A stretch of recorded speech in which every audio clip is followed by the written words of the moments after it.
Bullseyes at the Buckeye series. Right now, I am putting a dot on my lens.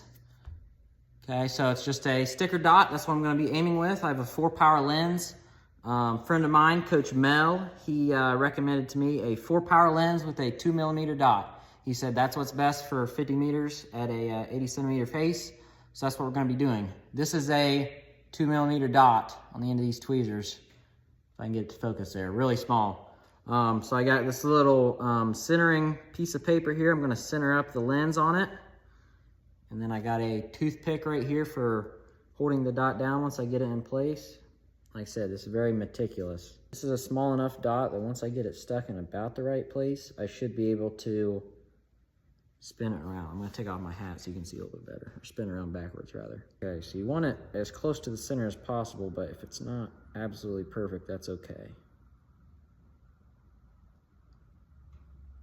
And that right there is pretty good. So I'm gonna take a cloth, paper towel, anything, and just kind of press down on it with my finger, making sure not to slide it around on the glass. And that's what you end up with. You can see it right there. Perfect. So I'm gonna take and put that back in my lens case. I'm shooting the Shrewd Optum housing. So this is the lens that goes with that. And I'm just gonna screw this back in and put it in the housing. I'm just gonna tighten this up with a cheap kitchen knife. I use the back side of it. If you use a good kitchen knife, they typically have a little bit thicker blades and they won't fit in here. And you wanna make sure you get that really tight. Okay, there you have it, put it in the housing. Gonna screw this lens in here.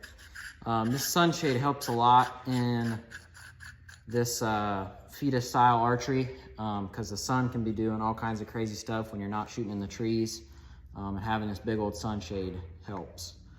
You can also put a sunshade on the back.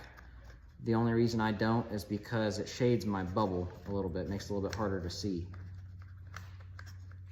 The other problem is these things are hard to get started. There we go, finally got it. And then I always make sure to tighten it up the same amount in case the lens isn't perfectly centered in there.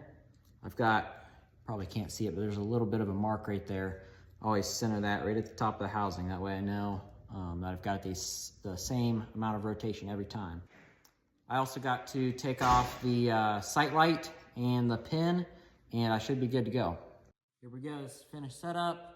We've got the lens, we've got the sunshade, no more pin. All we got is the dot right there. This ought to be a killer setup.